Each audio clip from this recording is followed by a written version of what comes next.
കാടിറങ്ങുന്ന ആശങ്കകളെക്കുറിച്ച് കേരളം സംസാരിക്കാൻ തുടങ്ങിയിട്ട് കാലം കുറച്ചായി. ഇതുവരെ ശാശ്വതമായൊരു പരിഹാരം അത് നമ്മുടെ സംവിധാനങ്ങൾക്ക് ഉറപ്പാക്കാൻ കഴിയുന്നില്ല. മലയോര മേഖലയിൽ വലിയ ആശങ്കയാണ്. എപ്പോൾ എവിടെ നിന്ന് വന്യമൃഗങ്ങൾ ചാടി വീഴുമെന്ന ഭീതിയിലാണ് ഓരോ രാത്രിയും അവർ കിടന്നുറങ്ങുന്നത്. ഇതുമായി ബന്ധപ്പെട്ട് കുറേ വ്യാജ പ്രചാരണങ്ങൾ അതും നമ്മുടെ മുന്നിലുണ്ട്. അപ്പോൾ ഈ മേഖലയുമായി ബന്ധപ്പെട്ട് ആധികാരികമായ വിവരങ്ങൾ പ്രേക്ഷകരിലേക്ക് എത്തിക്കാൻ കഴിയുന്ന അതിഥികളാണ് ഇന്ന് നമുക്കൊപ്പം ചേരുന്നത്. മുൻ വെറ്റിനറി ചീഫ് സർജനായ E.K. ഈശ്വർ, അതോടൊപ്പം തന്നെ റിസർച്ച് സയന്റിസ്റ്റായ ഡോക്ടർ T.T. ഷമീർ, പ്രദേശവാസിയായ M.G. ബിജു. ഈ മൂന്ന് പേരുമാണ് നമുക്കൊപ്പം വരുന്ന അരമണിക്കൂറിൽ ഈ വിഷയത്തെക്കുറിച്ച് സംസാരിക്കാൻ ചേരുന്നത്. ഇന്ന് പ്രേക്ഷകർ അല്പസമയം മുൻപ് കണ്ടു അവിടെ ആ പഞ്ചാരക്കൊല്ലിയിലുണ്ടായ പ്രതിഷേധം. ആ പ്രതിഷേധത്തിൽ ബിജു പങ്കെടുത്തിരുന്നു. അപ്പം നമുക്ക് ബിജുവിലേക്ക് തന്നെ ആദ്യം പോകാം. ബിജു, വലിയ ആശങ്കയിലായിരിക്കും ഒരു പക്ഷേ നിങ്ങളൊക്കെ രാത്രികളിൽ ഇപ്പോൾ കിടന്നുറങ്ങുന്നത്. എപ്പോൾ എവിടെ നിന്ന് വന്യമൃഗങ്ങൾ വരുമെന്നുള്ള വലിയ ഭീതിയുണ്ട്. വനംവകുപ്പിനോട് സംസാരിക്കുമ്പോൾ ഇപ്പോൾ ഈ കടുവയുമായി ബന്ധപ്പെട്ട് നിങ്ങൾക്ക് ലഭിക്കുന്ന ഉറപ്പ് എന്താണ്?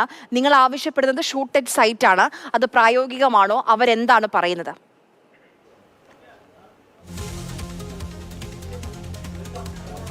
വനംവകുപ്പിനെ സംബന്ധിച്ച് വയനാട്ടിൽ കുറേ നാളുകളായി അവർ സ്ഥിരം പല്ലവി തന്നെയാണ് പറയുന്നത്. ആളുകളെ തൽക്കാലത്തേക്ക് ആശ്വസിപ്പിക്കുക എന്ന ലക്ഷ്യത്തിനപ്പുറത്തേക്ക് ശാശ്വതമായ ഒരു പരിഹാര മാർഗം വനം വകുപ്പ് ഈ നാട്ടിൽ കുറേ നാളുകളായി ചെയ്യുന്നില്ല. ഇന്ന് രാധയുടെ വീട്ടിലെ ആ രംഗം കണ്ടാൽ നമുക്കറിയാം എത്ര ഹൃദയഭേദകമാണ് അവിടുത്തെ അവസ്ഥ. രാവിലെ സ്വന്തം വീട്ടിലെ മക്കൾക്ക് ഭക്ഷണം കൊടുക്കാൻ വേണ്ടി കാപ്പിത്തോട്ടത്തിൽ പണിക്ക് പോയൊരു സ്ത്രീ അവരുടെ ശരീരഭാഗങ്ങളാണ് വീട്ടിലേക്ക് തിരിച്ചെത്തുന്നത്. ഇനിയും മറ്റൊരു രാധ ആവർത്തിക്കാതിരിക്കണം. അതിനാവശ്യമായ നടപടികളാണ് ഞങ്ങൾ ആവശ്യപ്പെടുന്നത്. ഞങ്ങളെ സംബന്ധിച്ച്, വയനാടിനെ സംബന്ധിച്ച്, പഞ്ചാരക്കൊല്ലിയെ സംബന്ധിച്ച്, ഈ നാടിനെ സംബന്ധിച്ച് ഞങ്ങൾക്ക് ജീവിക്കാനുള്ള അവകാശം സംരക്ഷിക്കണമെന്ന് മാത്രമേ ഞങ്ങൾ ആവശ്യപ്പെടുന്നുള്ളൂ. വനം വകുപ്പിൻ്റെ എപ്പോഴും പറയുന്ന പല്ലവിക്കപ്പുറത്തേക്ക് ശാശ്വതമായ പരിഹാര മാർഗങ്ങൾ വേണം. വനം വകുപ്പ് ഇന്നലെ ബഹുമാനപ്പെട്ട മന്ത്രിയുടെ സാന്നിധ്യത്തിൽ ചർച്ച നടത്തിയപ്പോൾ പറഞ്ഞത് വെടിവെച്ച് കൊല്ലാനുള്ള ഉത്തരവ് ഞങ്ങൾക്കുണ്ട്, അതുകൊണ്ട് ഞങ്ങൾ കടുവയെ വെടിവെച്ച് കൊല്ലും. അപ്പം ഞങ്ങൾ ചോദിക്കുന്ന വെടിവെച്ച് കൊല്ലം ഉത്തരവുണ്ടെങ്കിൽ പിന്നെ എന്തിനാണ് കൂട് സ്ഥാപിക്കുന്നത്? അപ്പം നിബന്ധനകൾക്ക് വിധേയമായിട്ടാണ് ചെയ്യുന്നത് എന്നാണ് ഇപ്പോഴും വനം വകുപ്പ് പറയുന്നത്. ഇന്നലെ ഒരു കാര്യം മനസ്സിലാക്കേണ്ടത്, ഈ രാധയുടെ മൃതശരീരം കൊണ്ടുപോയതിന് ശേഷവും ആളുകൾ കടുവയെ കണ്ടു. ഇന്ന് രാവിലെ സരസ്വതി എന്ന് പറയുന്ന ഒരു അമ്മയുടെ വീട്ടിലെ പട്ടികളെ കാണാതെ ഈ പട്ടിയെ കടുവ പിടിക്കുന്നു. ഇവിടെ ജീവിക്കാൻ പറ്റാത്ത സാഹചര്യമാണ്. അതുകൊണ്ട് ഞങ്ങൾക്ക് ആവശ്യപ്പെടാൻ വേണ്ടിയുള്ളത് ഒന്ന് മാത്രമാണ്, ഈ വന്യജീവി ആക്രമണങ്ങളുടെ അവസാനത്തെ ഇരയായി രാധയ്ക്ക് മാറാൻ സാധിക്കണം. അതുകൊണ്ട് ഇതിന് കൃത്യമായ പരിഹാര മാർഗങ്ങൾ വേണം. ഈ നരഭോജി കടുവയെ വെടിവെച്ച് കൊല്ലാൻ ആവശ്യമായ നടപടികൾ ഉണ്ടാവണം.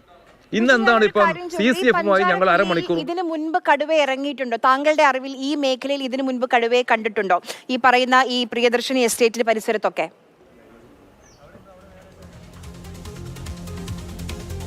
പ്രിയദർശിനി എസ്റ്റേറ്റും തൊട്ടപ്പുറത്ത് പാരിസൺ എസ്റ്റേറ്റും ഒരു ഭാഗത്ത് ഫോറസ്റ്റുമാണ്. ഈ മേഖലയിൽ നിരന്തരമായി കടുവകളെ കാണുന്നു എന്ന് ആളുകൾക്ക് പരാതിയുണ്ട്. ഒരു വർഷം മുമ്പ് ആടുകളെ പിടിച്ചു, അന്ന് വലിയ സമരം നടന്നു. പശുവും കുട്ടിയെ പിടിച്ചു, അന്ന് സമരം നടന്നു. ഈ സമരങ്ങളൊക്കെ നടന്നുകൊണ്ടിരിക്കുകയാണ്. പല സമയങ്ങളിൽ ഈ കടുവയുടെ കുഞ്ഞിനെയും ആളുകൾ കണ്ടു എന്ന് പറഞ്ഞു. ഈ സമയങ്ങളിലൊക്കെ ഒന്നെങ്കിൽ ഫോറസ്റ്റ് ഡിപ്പാർട്ട്മെൻറ്റ് അത് പോയി അതിനെ ഞങ്ങൾ കണ്ടില്ല എന്ന് പറയും, അതല്ലെങ്കിൽ നിങ്ങൾ പറയുന്ന വ്യാജ പ്രചരണമാണെന്ന് പറയും. അങ്ങനെ ജനങ്ങൾ മാറി മാറി നിൽക്കുകയായിരുന്നു. ഇപ്പം ഒരു ജീവൻ കൂടി നഷ്ടമായിരിക്കുന്നു. നമ്മൾ എന്താണ് ചെയ്യേണ്ടത്? വയനാട്ടുകാരും പഞ്ചാരക്കൊല്ലിക്കാരും മാനന്തവാടിയിലെ സാധാരണക്കാരും എന്താണ് ചെയ്യേണ്ടത്? ഇവിടെയുള്ള ആദിവാസി സമൂഹത്തിൽപ്പെട്ട ആൾക്കാരടക്കമുള്ള ആളുകൾ രാവിലെ 7 മണിക്കും 6 മണിക്കും ഈ തേയിലക്കാട്ടിലേക്ക് ഇറങ്ങുകയാണ്. അവർക്ക് മറ്റു മാർഗങ്ങളില്ല. അപ്പോൾ നമ്മൾ കഴിഞ്ഞ കുറേ നാളുകളായി ഫോറസ്റ്റ് ഡിപ്പാർട്ട്മെൻറ്റ് മുമ്പിൽ ജാഗ്രതാ സമിതിയിൽ അവരുടെ വർക്കിംഗ് പ്ലാൻ ഉണ്ടാക്കുന്ന അവസരങ്ങളിലൊക്കെ ഞങ്ങൾ ആവശ്യപ്പെട്ടൊരു കാര്യമുണ്ട്. ഇവിടെ 20 മീറ്റർ സ്ഥലത്തെ ഉൾക്കാട് വെട്ടി തെളിക്കണം. അതുകൊണ്ട് തന്നെ കാടും നാടും തമ്മിൽ വേർതിരിക്കാൻ കൃത്യമായ അതിർരേഖകൾ ഉണ്ടാവണം. ആവശ്യമായ ഫെൻസിങ് സംവിധാനം വേണം. ഇവിടെ ഈ പഞ്ചാരക്കൊല്ലി ഫെൻസിങ് സംവിധാനം എന്ന് പറയുന്നില്ല. ഇവിടെ ഉണ്ടായിരുന്ന ഒരു ബാറ്ററി എടുത്തുകൊണ്ട് തിരുനെല്ലിയിൽ പോയി. ഈ ഭാഗത്ത് ചാർജ് ചെയ്യപ്പെട്ടിട്ടില്ല. ഫെൻസിങ് ഉള്ള സ്ഥലങ്ങൾ ചാർജ് ചെയ്തിട്ടില്ല. ഏതാണ്ട് കിലോമീറ്റർ സ്ഥലത്ത് ഫെൻസിങ് ഇല്ല. എങ്ങനെയാണ് ആളുകൾ ജീവിക്കേണ്ടത്? ഇവിടെ ജീവിക്കാൻ പറ്റാത്ത സാഹചര്യമാണ്. അടിസ്ഥാനപരമായ ആവശ്യങ്ങളാണ് അവർ മുന്നോട്ട് വെക്കുന്നത്. ഇനി ഒരു രാധയ ഉണ്ടാകാൻ പാടില്ല വയനാട്ടിൽ. അതാണ് അവരുടെ ഏറ്റവും പ്രധാനപ്പെട്ട ആവശ്യം. ശ്രീ K. ഈശ്വർ, അപ്പം ജനവാസ മേഖലയിലേക്ക് വന്യമൃഗങ്ങൾ, അതായത് നാട്ടിലേക്ക് ഈ കാട്ടുമൃഗങ്ങൾ വന്നുകൊണ്ടിരിക്കുകയാണ്. അതിൽ കടുവ, കാട്ടാനകളെല്ലാം, കാട്ടുപോത്തൊക്കെ ഉണ്ട്. ഈ കടുവയെ പൊതുവെ നമ്മൾ അങ്ങനെ കണ്ടിട്ടില്ല ജനവാസ മേഖലയിലേക്ക് വരുന്നത്, വളരെ വിരളമാണ്. ഇപ്പം ഈ മേഖലയിൽ തന്നെ പലതവണ കണ്ടു എന്ന് പറയുന്നത്. ഇത് വനത്തോട് ചേർന്ന് കിടക്കുന്ന ഒരു പ്രദേശമാണ്. എന്തുകൊണ്ടായിരിക്കും കടുവകൾ ഇങ്ങനെ ഈ രീതിയിൽ നാട്ടിലേക്ക് ഇറങ്ങുന്നത്? നമസ്കാരം. തീർച്ചയായിട്ടും വളരെ നിർഭാഗ്യകരമായ ഒരു സംഭവമാണ് നടന്നിരിക്കുന്നത്. കടുവകള് അല്ലെങ്കിൽ മറ്റു വന്യജീവികൾ നാട്ടിലേക്ക് ഇറങ്ങുന്നതിന് ധാരാളം കാരണങ്ങളുണ്ടെന്ന് നമുക്കറിയാം. മിക്കപ്പോഴും ഈ പ്രായക്കൂടുതൽ കൊണ്ടോ മറ്റെന്തെങ്കിലും മുറിവോ മറ്റു കാരണങ്ങൾ കൊണ്ട് കാടിനുള്ളില് ഭക്ഷണം തേടാൻ കഴിയാത്ത അവസ്ഥ വരുമ്പോഴാണ് കാടിന്റെ പുറത്തേക്ക് വരുന്നത്. അതല്ല എന്നുണ്ടെങ്കിൽ ബ്രീഡിംഗ് സീസണിലൊക്കെ തന്നെ ആ ഒരു ടെറിട്ടറി നഷ്ടപ്പെട്ടിട്ട്, കാരണം കടുവ ഒരു ടെറിട്ടറി മെയിൻറ്റെയിൻ ചെയ്യുന്നവരാണ്. ഒരു പ്രദേശത്ത് മാത്രം ഒതുങ്ങി നിൽക്കുന്നതാണ് പ്രത്യേകിച്ച് ആൺകടുവകൾ. പുറത്തേക്ക് വരുന്ന ഒരു സാഹചര്യവും ഉണ്ടാവാറുണ്ട്. ഈ ഭക്ഷണം തേടിയോ അല്ല എന്നുണ്ടെങ്കിൽ പിന്നെ ഒരു പ്രദേശത്ത് നിന്ന് മറ്റൊരു പ്രദേശത്തേക്ക് മൈഗ്രേറ്റ് ചെയ്യുന്നതിന്റെ ഭാഗമായിട്ടും ഒരുപക്ഷെ കടുവ ചില പ്രദേശത്ത് കൂടി കടന്നു പോകാനുള്ള സാഹചര്യമുണ്ട്. അപ്പൊ ഇങ്ങനെ പോകുന്ന വഴിക്ക് ഭക്ഷണം തേടിയും അതല്ല എന്നുണ്ടെങ്കിൽ ഒരുപക്ഷെ അപകടം ഒഴിവാക്കാൻ പറ്റും. കടുവയെ സംബന്ധിച്ചോളം ഒരു മനുഷ്യനോട് തൊട്ടടുത്ത് വരിക എന്ന് പറയുന്നത് അതിനെ സംബന്ധിച്ചോളം ഭയപ്പാടുണ്ടാക്കുന്ന, അതിന് അപകടം പറ്റും എന്ന് അത് വിശ്വസിക്കുന്ന അല്ലെങ്കിൽ ചിന്തിക്കുന്ന ഒരു സാഹചര്യങ്ങളുണ്ട്. ആ സമയത്ത് അറ്റാക്ക് ചെയ്യാം. അപ്പൊ ഈ രീതിയിലാണ് കടുവ അറ്റാക്ക് ഉണ്ടാകുന്നത്. പ്രത്യേകിച്ച് മനുഷ്യനുമായിട്ട്, നമ്മുടെ ഇവിടെ നരഭോജികളായിട്ടുള്ള കടുവകളൊന്നും ഇല്ല. അപ്പോ മനുഷ്യനെ അറ്റാക്ക് ചെയ്യുന്നത് മിക്കപ്പോഴും ഒരു ചാൻസ് ആയിട്ട് അതിന്റെ അടുത്തെത്തി പോയി പരസ്പരം വളരെ അടുത്ത് പോയി അതുകൊണ്ടുള്ള ഒരു ആക്രമണം ആകാനുള്ള സാധ്യതയും തള്ളിക്കളയാൻ കഴിയില്ല. അപ്പൊ ഇത്തരത്തിലാണ് സാധനം. പിന്നെ ഈ അടിക്കാടുകൾ ധാരാളം ഉള്ളത് കണ്ടു എന്ന് പറയുന്നു അവിടെയുള്ള ആളുകൾ. ഈ പറയുന്ന ഈ മേഖലയിൽ തന്നെ ഈ പറയുന്ന ഈ കടുവ ഉണ്ടാകാനുള്ള ചാൻസ് എത്രത്തോളമാണ്? സാധാരണ ഒരു പ്രദേശത്ത് ആ കടുവ കുറച്ച് സമയം ഉണ്ടാവും. പെട്ടെന്നൊരു പ്രദേശം വിട്ടുപോകുന്ന ഒരു സാഹചര്യം ഉണ്ടാവില്ല. കുറച്ച് ദിവസങ്ങൾ ഒരുപക്ഷെ ഒരു കടുവ ഒരു പ്രദേശത്ത് നിൽക്കാം. പ്രത്യേകിച്ച് ഭക്ഷണം തേടി നടക്കുന്ന ഒരു കടുവയാണെങ്കിൽ അതിനുള്ള ഒരു സാധ്യത നോക്കി നടക്കാം. ഇവിടെ നമ്മൾ ചിന്തിക്കേണ്ട ഒരു വിഷയം, ഇന്നലെ കണ്ട കടുവ തന്നെയാണോ ഇന്ന് കാണുന്നത് എന്നുള്ള കാര്യം നമ്മൾ ഉറപ്പുവരുത്തേണ്ട ഒരു വിഷയമുണ്ട്. കാരണം നമ്മുടെ ആവശ്യം എന്ന് പറയുന്നത് ഈ ആക്രമണകാരിയായ കടുവയെ അവിടുന്ന് മാറ്റുക എന്നുള്ളതാണ്. ഏതെങ്കിലും ഒരു കടുവയെ പിടിച്ചു മാറ്റുന്നതുകൊണ്ട് പ്രയോജനമില്ല. പലപ്പോഴും അങ്ങനെ സംഭവിക്കാറുണ്ട്. കാരണം കൃത്യമായി ഐഡന്റിഫൈ ചെയ്യുന്നതിനുള്ള സമയക്കുറവോ അല്ലെങ്കിൽ സാഹചര്യക്കുറവോ വരുമ്പോഴാണ് അങ്ങനെ ഒരു ഐഡന്റിഫിക്കേഷന്റെ ഒരു പ്രശ്നം വരുന്നത്. അപ്പൊ ഇവിടെയും നമുക്ക് ഈ കണ്ടു എന്ന് പറയുന്ന കടുവകള് ഒന്ന് തന്നെ ആണോ വ്യത്യസ്ത കടുവകളാണ്. കാരണം ആൺകടുവകളുടെ ടെറിട്ടറിയിൽ പെൺകടുവകൾ ഒന്നിൽ കൂടുതൽ എണ്ണം ഉണ്ടാവാം. അപ്പൊ ഇത് രണ്ടും ഒന്ന് തന്നെ ആണോ എന്നുള്ളത് തിരിച്ചറിയുന്നതിന് വേണ്ടിയിട്ടാണ് പലപ്പോഴും ഈ ക്യാമറ ട്രാപ്പ് പോലുള്ള അല്ലെങ്കിൽ ഇതിനെ കൃത്യമായിട്ട് ഫോളോ ചെയ്ത് അതിന്റെ ഐഡന്റിഫിക്കേഷൻ അത് തന്നെ ആണ് എന്ന് ഉറപ്പുവരുത്തുന്ന ഒരു പ്രൊസീജിയർ വനംവകുപ്പ് ചെയ്യുന്നത്. അപ്പൊ ഈ കടുവ എന്ന് പറയുന്നതിന് നമുക്ക് നിഷേധിക്കേണ്ട കാര്യമില്ല. പക്ഷെ അത് ഒരേ കടുവ തന്നെ ആണോ എന്നുള്ള കാര്യത്തിൽ ഒരു ഉറപ്പുവരുത്തേണ്ട ആവശ്യമുണ്ട്. അതിനുശേഷമായിരിക്കും അതിനെ പിടിക്കുന്നതിനുള്ളൊരു, പലപ്പോഴും കൂടുവെച്ച് പിടിക്കുന്നതാണെങ്കിൽ പോലും നമ്മള് പ്രശ്നക്കാരാണ് എന്ന് ധരിക്കുന്ന കടുവനാവണമെന്നില്ല. അപ്പൊ അതൊക്കെയാണ് ഇതിനകത്തൊരു പ്രായോഗികമായിട്ടുള്ളൊരു ബുദ്ധിമുട്ടുണ്ടാവുക. അപ്പൊ തീർച്ചയായിട്ടും അവിടെ ഡോക്ടർ ടി ഷമീർ, ഇപ്പം ഈ കടുവയെ പിടികൂടാൻ വേണ്ടി ഈ പ്രദേശത്ത് 2 കൂടുകൾ സ്ഥാപിച്ചിട്ടുണ്ട്. അതിനെ ല്യൂർ ചെയ്യാൻ വേണ്ടി ആടിനെയും ആ കൂട്ടിനുള്ളിൽ വെച്ചിട്ടുണ്ട്. ഇപ്പം നമ്മൾ പൊതുവേ പറയാറുണ്ട് ഈ കടുവ ഈ കാട്ടിൽ നിന്ന് നാട്ടിലേക്ക് വരുന്നത് വേട്ടയാടാനുള്ള ആരോഗ്യശേഷി ഇല്ലാത്തത് കൊണ്ടാണ് എന്ന്. അപ്പോൾ ഈ കൂട്ടിൽ കയറാനുള്ള സാധ്യത അത് എത്രത്തോളമാണ്? അങ്ങനത്തെ സാഹചര്യങ്ങൾ നമുക്ക് വേട്ടയാടാൻ കഴിവില്ലാത്തതെന്ന് മാത്രം പറയാൻ പറ്റില്ല. മുൻപുള്ള ആൾ പറഞ്ഞ പോലെ അതിന്റെ പല സാഹചര്യങ്ങളുണ്ട്. അത് ടൈഗർ എന്ന് പറയുന്നത് നമുക്കൊന്നും ഉദ്ദേശിക്കുന്ന പോലെ ചെറിയ ചെറിയ ഏരിയയിലൊന്നും ജീവിക്കുന്ന ആളല്ല. അത് പല കണക്റ്റിംഗ് വേറെ ഏരിയക്ക് അത് ട്രാവൽ ചെയ്യുമ്പോൾ അതിന്റെ ഇടയിലൂടെ ഇങ്ങനെയുള്ള ഹാബിറ്റാറ്റിലൂടെ ഒക്കെ സഞ്ചരിക്കുമ്പോൾ ഉണ്ടാകുന്ന ഒരു അവസ്ഥയായിരിക്കും. മേ ബി അതിന് പറഞ്ഞ മാതിരി തന്നെ സെൽഫ് ഡിഫെൻസ് ചെയ്യാനാവും. പിന്നെ അത് പേടിച്ചു കഴിഞ്ഞാൽ അതെങ്ങനെ റിയാക്ട് ചെയ്യും, അങ്ങനെയുള്ള പല സാഹചര്യങ്ങളും ആകാം. അപ്പോ ഒരു കടുവ അതിന് ശേഷിയില്ലാതെ മാത്രമാണ് ഇവിടെ വന്നതെന്നുള്ളത് നമ്മൾ പറയാൻ പറ്റത്തില്ല. ഇപ്പം അവിടെയുള്ള ആളുകൾ പറയുന്നത് ഈ ഷൂട്ടഡ് സൈറ്റ് എന്നുള്ളൊരു കാര്യമാണ്. നമ്മൾ ഇതുമായി ബന്ധപ്പെട്ട് SOP ഒക്കെ വായിക്കുമ്പോൾ അത് അത്രത്തോളം പ്രായോഗികമല്ല. അതിനു മുൻപ് പാലിക്കേണ്ട കുറേ കാര്യങ്ങളുണ്ട്.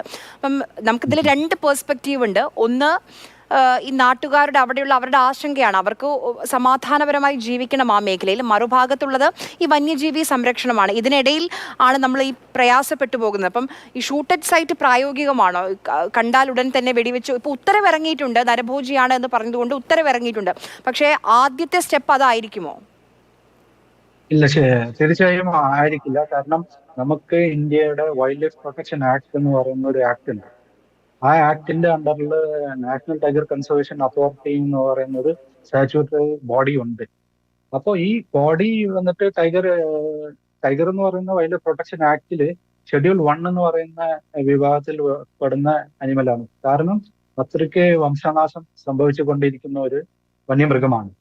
അപ്പോ അതിനെ സംരക്ഷിക്കേണ്ടത് നമ്മുടെ ഒരു ഡിപ്പാർട്ട്മെന്റ് എന്ന നിലയ്ക്ക് പോകാൻ നമ്മുടെ ഒരു നാഷണൽ ഇന്ത്യയുടെ തന്നെ ഒരു അത്യാവശ്യമായ കാരണമാണ്. കാരണം ടൈഗറിന് പല ഒരു ഫോറസ്റ്റിന്റെ ഹെൽത്ത് തന്നെ ടൈഗറിനെ ഡിപ്പെൻഡ് ചെയ്തിട്ടാണ് ഉണ്ടാവുക.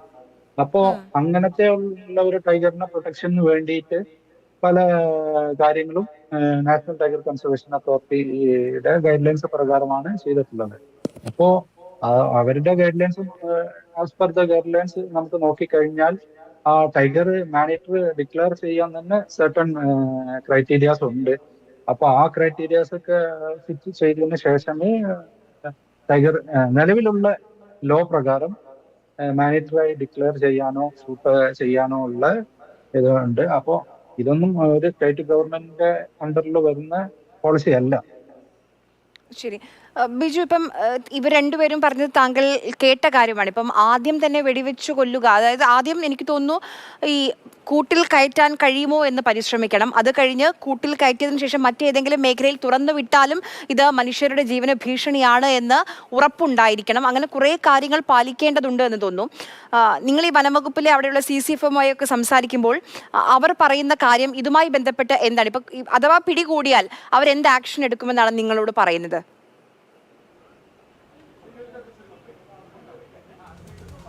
ഏതാണ്ട് ചർച്ചയിൽ പങ്കെടുത്ത രണ്ടാളുകളും CCFും ഒക്കെ ഏതാണ്ട് സമാനമായ കാര്യങ്ങൾ തന്നെയാണ് പറഞ്ഞുകൊണ്ടിരിക്കുന്നത്. ഇത് കുറേ നാളുകളായി വയനാട്ടിലെ ജനങ്ങൾ കേട്ടുകൊണ്ടിരിക്കുന്നത് തന്നെയാണ്. ഒരു കാര്യം കൂടി സൂചിപ്പിക്കുക, കഴിഞ്ഞ ഒരു സർവേയിൽ 1000 കടുവകളുണ്ടായിരുന്ന ഈ രാജ്യത്ത് കടുവകളുടെ എണ്ണം 500ആയി മാറി. അതിൽ 160 കടുവകൾ വയനാട് വൈൽഡ് ലൈഫ് സാഞ്ചുറിക്കുള്ളിലാണ്.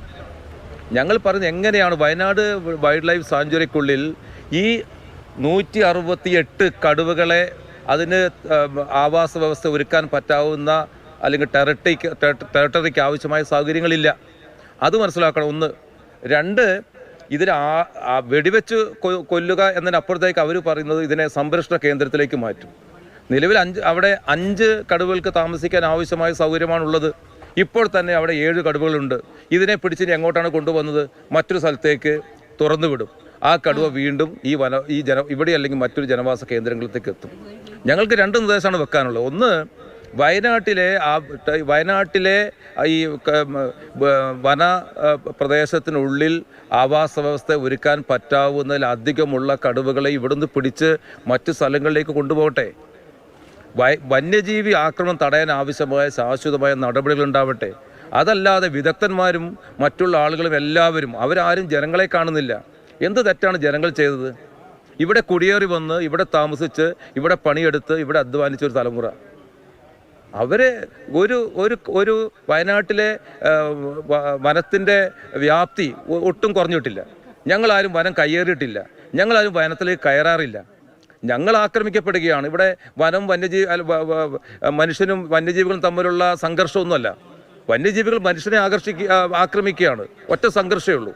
അപ്പോൾ ഞാൻ ചോദിക്കുന്നത് വയനാട്ടിൽ ഞങ്ങൾ എന്താണ് ചെയ്യേണ്ടത്? ഞങ്ങൾ വയനാട് ഉപേക്ഷിച്ച് നിങ്ങളുടെ ആശങ്ക എല്ലാം വ്യക്തമാണ്.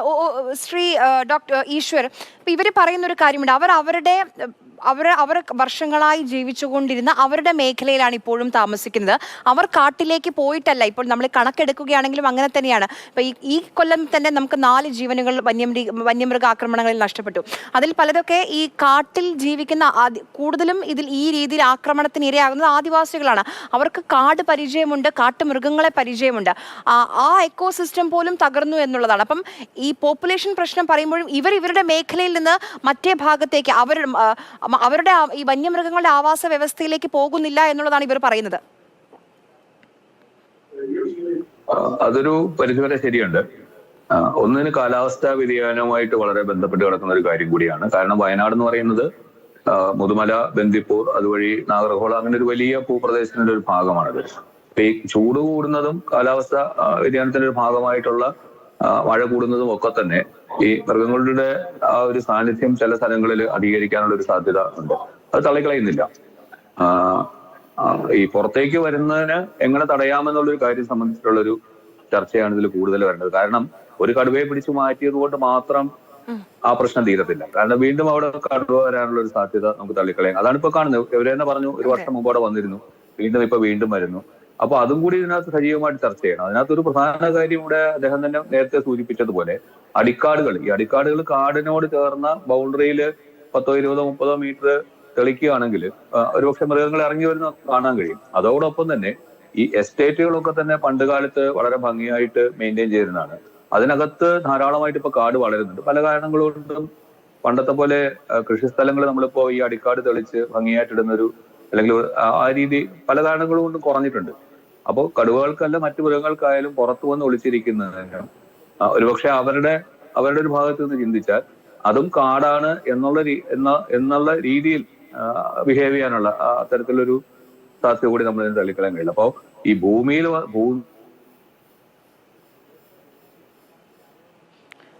ചില സാങ്കേതിക പ്രശ്നങ്ങളാണ്. അദ്ദേഹത്തിലേക്ക് തിരിച്ചു വരാം. അദ്ദേഹം പറഞ്ഞതിൽ ഏറ്റവും പ്രധാനപ്പെട്ട പോയിന്റ്, ഒരു കടുവയെ പിടിച്ചതുകൊണ്ട് മാത്രം ഈ ഒരു പ്രശ്നങ്ങൾക്ക് അറുതിയാവുന്നില്ല, പരിഹാരമാകുന്നില്ല. ഇതിനൊരു ശാശ്വതമായ പരിഹാരം വേണം. ഈ വന്യമൃഗങ്ങൾ കാടിറങ്ങുന്നത് നിർത്താൻ എന്ത് ചെയ്യാൻ കഴിയും എന്നതിനെ കുറിച്ച് തന്നെ വേണം നമുക്ക് ചർച്ച. ശ്രീ ഈശ്വർ, ഒരു കാര്യം താങ്കൾ നേരത്തെ പറഞ്ഞു, ഇതിനെക്കുറിച്ച് സംസാരിക്കുന്നതിനപ്പുറം ഇനി ഈ വന്യമൃഗങ്ങൾ കാടിറങ്ങുന്നത് തടയാൻ എന്ത് ചെയ്യാൻ കഴിയും, അതിനെക്കുറിച്ചാണ് നമ്മൾ സംസാരിക്കേണ്ടത്. ഇപ്പം ഈ ഫെൻസിംഗ് ഉണ്ട്, പക്ഷെ അവിടെയുള്ള ഫെൻസിങ്, അതിന്റെ ബാറ്ററി പോലും അവിടെ ഇല്ല എന്ന് പറയുന്നത്, എവിടേക്കോ തിരുനെല്ലിയിലേക്കോ മറ്റോ എടുത്തു എന്ന് പറയുന്നു. പക്ഷേ ഈ ഫെൻസിംഗ് കൊണ്ട് മാത്രം ഇപ്പൊ ആനയെ നമ്മൾ പ്രതിരോധിക്കുന്നു എന്ന് കേൾക്കുന്നുണ്ട്. കടുവയ്ക്ക് ആ ഒരു പ്രതിരോധം മാത്രം മതിയാകുമോ? പോരാ. കാരണം കടുവയെ ശരിക്കും പറഞ്ഞാൽ കടുവ പോലുള്ള മൃഗങ്ങൾ നമ്മൾ ഫെൻസിങ് ഇടുകയാണെങ്കിൽ പുറത്തേക്ക് പിന്നെ അതിന് വരാൻ കഴിയും. പക്ഷെ അതിന്റെ സാധ്യത പിന്നെയും കുറയും. കാരണം മൃഗങ്ങളകത്തോട്ട്, മറ്റ് കടുവയുടെ ഭക്ഷണമായിട്ടുള്ള മൃഗങ്ങളകത്തോട്ടോ പുറത്തോട്ടോ വരുന്നതും ഇത് തടയാൻ കഴിയും. അപ്പൊ ആ രീതിയിൽ അതിനൊരു കുറച്ചൊരു ശമനം അല്ലെങ്കിൽ ഒരു സാധ്യത കുറയ്ക്കാൻ ഈ ഫെൻസിങ് അതുപോലുള്ള കാര്യങ്ങൾ ഉപകരിക്കും എന്നുള്ളത് ശരിയാണ്. അതോടൊപ്പം നേരത്തെ സൂചിപ്പിച്ച ഈ അടിക്കാടുകൾ, എസ്റ്റേറ്റിനകത്തുള്ള അടിക്കാടുകൾ കൂടി വെട്ടിയിട്ട് പോകുന്ന മനുഷ്യർക്ക് മൃഗങ്ങളുടെ സാന്നിധ്യം തിരിച്ചറിയാനുള്ള ഒരു സാഹചര്യം ഉണ്ടാകണം. അതുപോലെ തന്നെ അവയ്ക്ക് ഒളിച്ചിരിക്കാനുള്ള ഒരു സാഹചര്യവും എസ്റ്റേറ്റിനകത്ത് ഉണ്ടാവാൻ പാടില്ല. ഒളിച്ചിരിക്കാൻ സാഹചര്യം ഉള്ളപ്പോഴാണ് അവര് വന്നിട്ട് അവിടെ ഇരിക്കുകയും മനുഷ്യനെ കാണുമ്പോൾ അല്ലെങ്കിൽ മൃഗങ്ങളെ കാണുമ്പോൾ ആക്രമിക്കുകയും ചെയ്യുന്നത്. അപ്പൊ ഈ അടിക്കാടുകൾ കാട്ടിനുള്ളിൽ അല്ലെങ്കിൽ കാടിന്റെ പരിസരത്ത് തെളിക്കുന്നത് പോലെ എസ്റ്റേറ്റുകളും അടിക്കാടുകൾ തെളിച്ച് വിസിബിലിറ്റി, കാഴ്ച നമുക്ക് കാണാൻ കഴിയുന്ന ദൂരം കൂടുതലായിട്ട് അല്ലെങ്കിൽ ഭംഗിയായിട്ട് കാണാൻ കഴിഞ്ഞ് ശ്രദ്ധിച്ച് കയറി പോകാനുള്ള ഒരു സാഹചര്യം കൂടി ഒരുക്കണം. കോവിഡ് കഴിഞ്ഞതിന് ശേഷം ആ പ്രവർത്തനങ്ങൾ വളരെ കുറച്ചിട്ടുണ്ട്. പിന്നെ ഒരു കാര്യം കൂടി പറയാനുള്ളത്, ഒരു വനംവകുപ്പിന്റെ ഒരു ഭാഗത്ത് നിന്നും കൂടി ആലോചിക്കുമ്പോൾ ഒരുപക്ഷെ ഈ മരണങ്ങളൊക്കെ പോലീസും കൂടി വളരെ കൃത്യമായിട്ട് ഇൻവെസ്റ്റിഗേറ്റ് ചെയ്യണം. കാരണം കടുവ കൊന്നു തിന്നുന്ന ഒരു ജീവിയാണ്. പക്ഷെ മരിച്ചു കിടക്കുന്ന മൃഗങ്ങളെ കഴിക്കുന്നത് ധാരാളമായിട്ട് നമ്മൾ ഒബ്സർവ് ചെയ്തിട്ടുണ്ട്. അപ്പൊ ഇത് മറ്റെന്തെങ്കിലും ഒരു ഒഫൻസിന്റെ ഭാഗമായിട്ടാണോ എന്നുള്ളത് കൂടി പരിശോധിക്കേണ്ട ഒരു വിഷയമുണ്ട്. കാരണം അത് പലപ്പോഴും സംഭവിച്ചു കാണുന്നില്ല. നമ്മൾ കടുവയെ മാത്രം, ഞാനതൊരു ആരെയും കുറ്റം പറയാനോ അല്ലെങ്കിൽ ആ രീതിയിലല്ല ഞാൻ പറയുന്നത്. അപ്പൊ സാക്ഷികളെല്ലാം നമ്മൾ ഇതിനകത്ത് കൊണ്ടുവരിക വേണം. അപ്പൊ പോലീസിന്റെ ഭാഗത്തു നിന്നും ഈ മരണം സംബന്ധിച്ചുള്ള ശക്തമായ ഒരു അന്വേഷണം ഉണ്ടാവണം. വനംവകുപ്പിന്റെ സഹകരണത്തോടുകൂടി അല്ലെങ്കിൽ അവരും കൂടി ചേർത്തിട്ട്. കാരണം പോസ്റ്റ്മോർട്ടത്തിലൊക്കെ ഇത് കടുവ പിടിച്ചതിനാണോ എന്നുള്ളത് കണ്ടുപിടിക്കാൻ കഴിയും. അല്ലെങ്കിൽ അതിനുള്ള ആ തരത്തിലുള്ള ഒരു ശ്രദ്ധയോടുകൂടിയുള്ള ഒരു ഇടപെടലും കൂടെ അതിനുള്ള എന്റെ പൊതുസ്ഥിതി ഞാൻ ശക്തമായി തന്നെ അറിയിക്കുകയാണ്. പറഞ്ഞോളൂ ബിജു. അല്ലല്ല, ശക്തമായ എതിർപ്പ് ഞാൻ അറിയിക്കുകയാണ്. തികച്ചും അവഹേളനപരമായ പരാമർശമാണ് അദ്ദേഹം നടത്തിയിട്ടുള്ളത്. എന്താണ് അദ്ദേഹം ഉദ്ദേശിച്ചിരിക്കുന്നത്? രാധി എന്ന യുവതിയെ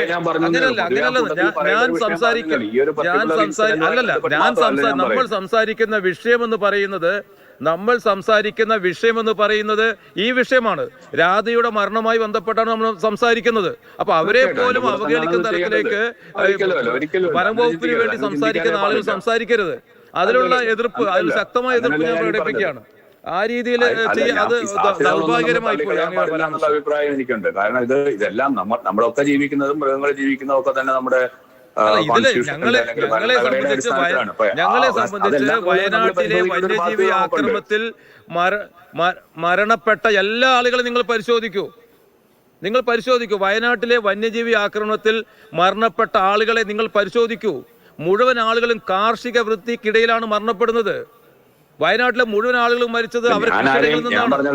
വയനാട്ടിലെ ആളുകളൊക്കെ മരിച്ചത് അവർ കാർഷിക പ്രവൃത്തി ചെയ്യുന്നതിനിടയിലാണ്. അത് അതിനെ മറ്റൊരു തലത്തിലേക്ക് കൊണ്ടുപോയി ഒരു കൊലപാതക ശ്രമത്തിലേക്ക് എത്തിക്കാൻ ശ്രമിക്കുന്നത് ദൗർഭാഗ്യമാണ്. അങ്ങനെ സംസാരിക്കാൻ പാടില്ല ഈ സമയത്ത്. ഞങ്ങളോട് കൂടിയുള്ള അങ്ങേയറ്റത്തെ വെല്ലുവിളിയാണ്. ഞങ്ങളെ അവഗണിക്കാൻ തുല്യമാണ്. ഈ ഒരു ഇൻസിഡന്റ് ആയി ബന്ധപ്പെട്ടിട്ട് എല്ലാ വശങ്ങളും നമ്മൾ ചിന്തിക്കണം. അതുകൊണ്ട് ഞാനത് പറഞ്ഞു എന്ന് മാത്രമാണ്. കാരണം ഞങ്ങളൊക്കെ കേസ് ഇൻവെസ്റ്റിഗേറ്റ് ചെയ്യുന്ന ഒരു ഫോറസ്റ്റ് വെറ്ററിനറി ഓഫീസർ എന്ന നിലയിൽ ഇത്തരം ഭാഗമായിട്ട് ഞാൻ ധാരാളമായിട്ട് വയനാട് വന്നിട്ടുണ്ട്. അടുത്ത കാലത്ത് വന്നത് അങ്ങയെപ്പോലുള്ള ആളുകൾക്ക് വയനാട്ടിലെ സാധാരണക്കാരൻ അനുഭവിക്കുന്ന പ്രയാസങ്ങളെ കുറിച്ച് അറിയില്ല. അവൻ ജീവിതം പണയം വെച്ചിട്ടാണ് രാവിലെ പശുവിനെ കറക്കാൻ തൊഴുത്തിലേക്ക് പോകുന്നത്. ജീവിതം പണയം വെച്ചിട്ടാണ് പശുവിനെ പുല്ല് പറിക്കാൻ വേണ്ടി തോട്ടങ്ങളിലേക്ക് പോകുന്നത്. അങ്ങനെയുള്ള സമയത്ത് മരണത്തെക്കുറിച്ച് മറ്റു തരത്തിലേക്ക് വേർഷം കൊണ്ടുവന്ന് വകുപ്പുകളെ സഹായിക്കുന്ന ശ്രമം ശരിയല്ല. അല്ലല്ല, വകുപ്പുകളെ സഹായിക്കാനല്ല ഞാൻ പറഞ്ഞത്. അതുകൂടി കൂട്ടത്തിൽ ഇൻവെസ്റ്റിഗേറ്റ് ചെയ്യണമെന്നുള്ളതാണ്.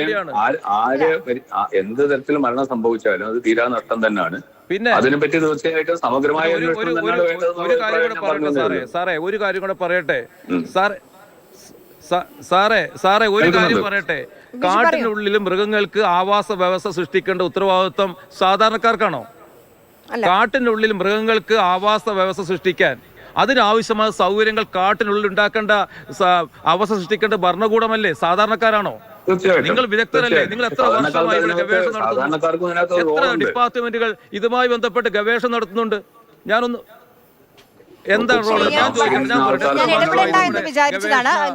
എനിക്ക് ഷമീറിനോട് മാത്രം ഒരു ചെറിയ ചോദ്യം കൂടി ഒന്ന് ചോദിച്ചാൽ സമയം അതിക്രമിച്ചിരിക്കുക, അതുകൊണ്ട് മാത്രം ഞാൻ ഇടപെടുകയാണ്. ഡോക്ടർ ഷമീർ, ഇപ്പം ഈ ആവാസ വ്യവസ്ഥയെ കുറിച്ച് സംസാരിച്ചു. എന്തുകൊണ്ട് ഈ വന്യമൃഗങ്ങളൊക്കെ ഈ നാട്ടിലേക്ക് ഇറങ്ങുന്നുവെന്ന ആശങ്ക. നമുക്ക് ഈ കാട്ടുമൃഗങ്ങൾ, ഈ വന്യമൃഗങ്ങൾ കാട്ടിൽ തന്നെ തുടരാൻ, വനത്തിൽ തന്നെ തുടരാൻ ചെയ്യാൻ കഴിയുന്ന അവരുടെ ആവാസ വ്യവസ്ഥ നഷ്ടപ്പെട്ട് ഒരുപക്ഷെ ഭക്ഷണത്തിന്, ഒരുപക്ഷെ വെള്ളത്തിന്, അതിൻ്റെയൊക്കെ ക്ഷാമം കൊണ്ടായിരിക്കും നാടിറങ്ങുന്നത്. അപ്പോൾ അവിടെ ഒരു വയനാട്ടിൽ എത്രയോ ആക്രമണങ്ങൾ നമ്മൾ കാണുന്നുണ്ട്, കേൾക്കുന്നുണ്ട്. പക്ഷേ ഇതുവരെ ഒരു ശാസ്ത്രീയമായ ഒരു പഠനം വയനാട്ടിലെ ജനസംഖ്യയുമായി ബന്ധപ്പെട്ട്, അതോടൊപ്പം തന്നെ വന്യമൃഗങ്ങളുടെ കണക്കുമായി ബന്ധപ്പെട്ടൊന്നും ഉണ്ടായിട്ടില്ല. അതോടൊപ്പം തന്നെ തമിഴ്നാട്ടിൽ നിന്നും കർണാടകയിൽ നിന്നൊക്കെ അതിർത്തി കടന്നു വരുന്ന കുടിയേറുന്ന മൃഗങ്ങളുണ്ട്. അതുമായി ബന്ധപ്പെട്ട് ശാസ്ത്രീയമായ പഠനം നടത്തിയിട്ടില്ല. അതൊന്നും നടത്തേണ്ടത് നാട്ടുകാരല്ലല്ലോ. അതെ അതെ, ഞാൻ പൂർണ്ണമായി യോജിക്കുന്നു. പക്ഷെ നമുക്കിവിടെ തമിഴ്നാട് അല്ലെങ്കിൽ കർണാടക, വയനാട് എന്ന് നമുക്ക് വേർതിരിച്ച് ടൈഗറിനെ പറയാൻ പറ്റില്ല. കാരണം ഈ ബൗണ്ടറിയൊക്കെ മനുഷ്യർക്കാനുള്ളത്. കടുവയെ സംബന്ധിച്ച് അതെല്ലാം ഒരു ലാൻഡ്സ്കേപ്പ്, ഇത് മൂന്നും ഒരു കണക്റ്റിംഗ് ഏരിയ ആയിട്ട് പലപ്പോഴും അങ്ങോട്ടും ഇങ്ങോട്ടൊക്കെ മാറി ജീവിക്കുന്ന ഇതാണ്. അതുപോലെ ഗവൺമെന്റും ഡിപ്പാർട്ട്മെന്റും ഓൾറെഡി പല പഠനങ്ങളും ചെയ്തുകൊണ്ടിരിക്കുന്നുണ്ട്. ഡേ ബൈ ഡേ ഉള്ളിലുള്ള ഹാബിറ്റാറ്റിനെ ഇംപ്രൂവ് ചെയ്യാനും അവിടെയുള്ള അങ്ങനെയുള്ള പല പഠനങ്ങളും നടന്നുകൊണ്ടിരിക്കുന്നുണ്ട്. ഇങ്ങനെ പല പഠനങ്ങൾ ചെയ്തിട്ടും എന്തുകൊണ്ടാണ് ഇങ്ങനെയുള്ള ജീവികൾ ഇങ്ങനെ പുറത്തോട്ട് വരുന്നത് എന്നുള്ളതിനുള്ള ഒരു ഇനിയും കിട്ടിയിട്ടില്ല എന്നാണ് ഒരു സത്യാവസ്ഥ. ശരി, സമയക്കുറവുകൊണ്ട് ഞാൻ ഇടപെടുകയാണ്. വളരെയധികം നന്ദി ഇ കെ ഈശ്വർ, അതോടൊപ്പം doctor T T Shameer, M G Viju സംസാരിച്ചതിന്.